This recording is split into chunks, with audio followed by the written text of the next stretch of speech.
우리에게 주신 하나님의 말씀은 여호수아 13장 8절로부터 23절입니다. 함께 보도록 하겠습니다. 므낫세 반지파와 함께 르우벤 족속과 갓 족속은 요단 저편 동쪽에서 그들의 기업을 모세에게 받았는데 여호와의 종 모세가 그들에게 준 것은 이러하니 곧 아르논 골짜기 가에 있는 아로엘에서부터 골짜기 가운데에 있는 성읍과 디본까지 이르는 메드바 온 평지와 헤스본에서 다스리던 아모리 족속의 왕 시온의 모든 성읍 곧 암몬 자손의 경계까지와 길라앗과 미크술 족속과 마아가 족속의 지역과 온 헤르몬 산과 살르가까지 온 바산 곧 르바의 남은 족속으로서 아스타롯과 에드레이에서 다스리던 바산 왕 옥의 온 나라라.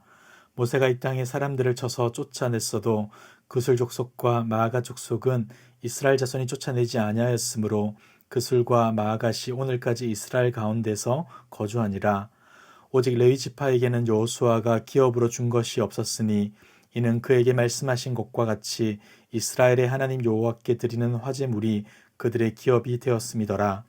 모세가 르우벤 자손의 지파에게 그들의 가족을 따라서 기업을 주었으니 그들의 지역은 아르논 골짜기 가에 있는 아로엘에서부터 골짜기 가운데 있는 성읍과 메드바 곁에 있는 온 평지와 헤스본과 그 평지에 있는 모든 성읍 곧 디본과 바못 바알과 벳바알 무온과 야하스와 그대목과 메바앗과 기랴다임과 신마와 골짜기의 언덕에 있는 세렛 사알과 벳부얼과 비스가 상기스과 벤여시목과 평지 모든 성읍과 헤스본에서 다스리던 아모리 족속의 왕 시온의 온 나라라. 모세가 시온을 그 땅에 거주하는 시온의 군주들 곧 미디안의 귀족 에위와 레겐과 술과 훌과 레바와 함께 죽였으며 이스라엘 자손이 그들을 살육하는 중에 부올의 아들 점술과 발람도 칼날로 죽였더라. 르우벤 자손의 서쪽 경계는 요단과 그 강가라. 이상은 르우벤 자손의 기업으로 그 가족대로 받은 성읍들과 주변 마을들이니라. 아멘. 여호수아 13장부터는 가나안 땅의 분배와 정착 과정을 기록합니다. 어제 보았던 본문에서는 가나안에 정복하지 못한 지역의 경계와 하나님의 기업 분배 명령을 기록하였는데 오늘의 본문에서부터는 요단 동편을 차지한 지파와 땅의 경계를 소개합니다. 이스라엘은 12지파로 이루어진 공동체입니다. 이 중 2지파 반, 즉 르우벤과 갓과 므낫세 반지파는 다른 지파들에 앞서 요단 동편 지역의 땅을 기업으로 분배받게 됩니다. 그 지역은 이러하죠. 아르논 골짜기와 접하고 있는 아로엘에서부터 그 골짜기 가운데에 있는 성읍들, 메드바에서부터 디본에 이르기까지의 모든 평원지대, 헤스본을 다스렸던 아모리 족속의 왕 시온의 모든 성읍들, 곧 암몬 족속과의 경계에 이르는 땅, 길랏 및 그술 족속과 마아갓 족속이 사는 지역, 그리고 헤르몬산 전체와 살르가에 이르는 바산 땅 전체, 곧 아스타롯과 에드레이를 다스렸던 바산 왕 옥의 영토 전체를 분배받았던 것이죠. 그러나 이때 그들의 잘못이 있었습니다. 13절을 보시면 그술 족속과 마아갓 족속은 이스라엘 자손이 쫓아내지 아니하였으므로 그술과 마아갓이 오늘까지 이스라엘 가운데에서 거주하니라. 이 기록은 단지 두 족속을 쫓아내지 못해 요단 동편에서 함께 살게 되었다는 뜻이 아닙니다. 하나님이 분명 이방 족속을 쫓아내라 하셨지만 그렇게 하지 않은 것이죠. 실제로 그술 사람들의 경우 다윗 시대에도 그 이름이 등장하는 것을 볼 수 있는데 다윗의 아들 압살롬의 어머니가 그술의 공주였고 압살롬은 암몬을 살해한 후에 그술로 도망하기도 하였습니다. 마아가 사람들 역시 다윗에게 골칫거리였습니다. 사무엘하 10장을 보시면 마아가 사람 1000명이 다윗에 대항했던 암몬 사람들과 연합했다는 기록이 나오죠. 이것은 여호수아 시대 때 쫓아내지 못했던 자들로 인해 훗날 다윗이 피해를 입게 되었다라는 것을 우리 가운데 알려주는 것입니다. 사실 모세는 요단 동편에 거주하게 될 백성들에게 신신당부를 했습니다. 비록 그들의 요구를 따라 분배된 땅이었지만 그럼에도 하나님이 주신 땅이었기에 부디 그곳에서 하나님의 말씀대로 살아야 한다라고 말을 했죠. 하지만 이들은 이방 사람들을 남겨둠으로 하나님의 말씀에 불순종했고 결국엔 어려움을 맞게 된 것입니다. 사랑하는 성도 여러분, 우리는 끊임없이 하나님의 말씀에 순종해야 합니다. 당장에 문제가 생기지 않는다고 해서 괜찮은 것이 아니라 매 순간 말씀 앞에 자신을 돌아보아야 하는 것이죠. 그리고 만약 잘못된 부분이 있다면 지금이라도 당장 돌이켜야 하는 겁니다. 여러분, 지금 당장 우리의 모습을 살펴봅시다. 그리하여 하나님의 말씀에 반응하지 못하는 자가 아니라 순전한 마음으로 하나님의 말씀에 정직하게 반응하며 순종하는 저와 여러분들 되시길 주님의 이름으로 축복합니다.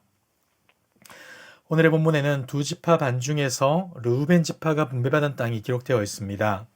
그들은 사해 동편 지역을 기업으로 분배받게 되는데 요단강을 서쪽 연결을 한다면 남쪽으로는 아르논 골짜기, 북쪽으로는 시온의 수도였던 헤스본과 그 주변 촌락을 경계로 하는 지역을 분배받습니다.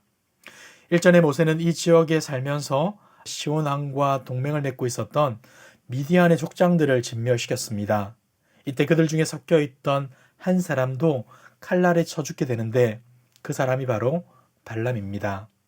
이 발람은 당대의 유명한 점쟁이로서 이스라엘 백성들에게 심각한 해악을 입혔던 자입니다. 재물을 탐하였고 모압 족속과 미디안 족속을 위해 악한 꾀를 내었을 뿐 아니라 이스라엘을 음란한 우상 숭배의 자리로 이끌었던 사악한 인물이 바로 발람이었던 것이죠. 오늘 우리가 살펴볼 본문은 여기까지입니다. 그런데 본문을 유심히 보다 보면 조금은 생뚱맞은 한 구절이 등장합니다. 바로 14절이죠. 오직 레위 지파에게는 여호수아가 기업으로 준 것이 없었으니 이는 그에게 말씀하신 것과 같이 이스라엘의 하나님 여호와께 드리는 화제물이 그들의 기업이 되었음이더라. 바로 레위 지파에 대한 기록입니다. 모세는 레위 지파에게 땅을 기업으로 주지 않았는데 왜냐하면 백성들이 하나님께 바치는 제물이 그들의 기업이 되었기 때문이죠. 민수기와 신명기를 보시면 레위 사람들은 이스라엘의 장자들을 대신한다고 기록합니다. 유월절 때 하나님께서 애굽의 모든 장자들을 죽이셨는데 문설주에 양의 피를 발라둔 이스라엘 가정의 장자들은 살려주셨습니다. 이 사건이 유래가 되어서 레위 사람들은 하나님의 특별한 소유가 된 것이죠. 그리고 이들은 온 이스라엘을 대표해서 하나님을 섬기는 일을 맡게 되었고 하나님이 친히 그들의 기업이 되어 주십니다. 비록 땅을 기업으로 받지는 못했지만 하나님을 전심으로 섬길 수 있는 특권을 받게 된 것이었죠. 그리고 땅의 소산물 중에 가장 좋은 것들도 먹게 됩니다. 왜냐하면 백성들은 가장 좋은 것으로 하나님께 드려야 할 의무가 있기 때문입니다. 레위 사람들이 하나님께 드려진 제물을 먹고 살아야 한다면 그들은 열심히 이스라엘 백성들을 신앙으로 지도해야 할 것입니다. 이 말은 좋은 것을 먹기 위해 열심히 해야 된다라는 것이 아니라 하나님이 그들에게 이러한 사명을 주셨기 때문이죠. 느헤미야 13장을 보시면 훗날 레위 사람들과 성전에서 노래하는 사람들이 생계를 위해 밭일을 하는 모습이 나옵니다. 백성들이 하나님을 온전한 마음으로 섬기지 않았기 때문에 이와 같은 일이 벌어지게 된 것이죠. 그리고 레위 사람들은 한 지역을 차지하지는 못했지만 각 지파에 있는 개별적인 성읍에서 생활을 했습니다. 이와 같은 원칙에 따라 요단 동편뿐만이 아니라 서편에서도 살게 된 것이었죠. 그렇다면 왜 하나님은 레위 사람들을 이렇게 흩어놓은 것일까요? 그것은 아이러니하게도 12지파를 하나로 묶기 위함이었습니다. 다른 것이 아니라 하나님께 드리는 예배를 통해 하나 되게 하신 것이죠. 레위 사람들은 흩어져 있는 백성들이 규례를 따라 하나님을 예배할 수 있도록 도와야 했습니다. 하나님의 말씀을 끊임없이 가르쳐야 했던 것이죠. 왜냐하면 이스라엘을 신앙으로 하나 되게 하는 것이 그들에게 주어진 가장 중요한 사명이었기 때문입니다. 사랑하는 성도 여러분, 주님의 은혜를 입은 우리 또한 이러한 사명을 받은 자임을 기억하시길 바랍니다. 움켜쥐고 높아지려는 세상 속에서 다른 이들을 섬기고 사랑하여 주님 안에서 하나 되게 하는 것, 이것이 바로 우리에게 주어진 사명이라는 것이죠. 여러분, 우리는 지금 어떠한 삶을 살고 있습니까? 다른 이들로 하나 되게 하고 있습니까? 하나님을 볼 수 있도록 돕고 있습니까? 우리 모두가 주님의 부르심에 합당한 삶을 살아가시길 바랍니다. 주님께 받은 은혜와 사랑이 나에게만 머물러 있는 것이 아니라 주님이 보여주신 사랑의 방식으로 다른 이들을 사랑하고 섬김으로 모든 사람들이 하나님을 예배하고 하나님을 알아갈 수 있도록 돕는 저와 여러분들 되길 주님의 이름으로 축복합니다. 기도하겠습니다. 사랑과 은혜가 풍성하신 하나님 아버지, 오늘도 말씀을 통해 하나님을 알게 하시고 하나님의 말씀 앞에 서게 하심에 감사드립니다.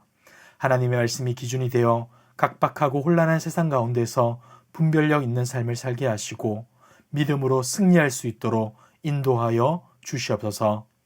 우리로 하나 되기를 원하시는 하나님 아버지, 맡겨진 사명을 따라 다른 이들을 섬기고 사랑하길 원합니다. 우리가 가진 것이 아닌 주님께 받은 것들로 섬기게 하시고 우리의 모든 헌신이 주님을 향한 찬양과 영광으로 드러날 수 있도록 인도하여 주시옵소서. 오늘도 주님과 동행하는 삶 살길 소망하오며 이 모든 말씀 예수 그리스도의 이름으로 기도드리옵나이다. 아멘. 이 시간 주신 말씀을 붙들고 기도하시고 주간 기도 제목을 따라서 모든 소그룹 모임을 위하여서 기도하겠습니다. 모든 모임들마다 말씀 안에서 은혜를 나누게 하시고 소외되는 영혼이 없는 사랑 많고 가족 같은 교회 될 수 있도록 모든 소그룹 순장님들과 교회를 책임지고 섬기는 장로님들을 위하여서 함께 기도하시고 코로나19 공동기도문으로 함께 기도하겠습니다. 기도하겠습니다.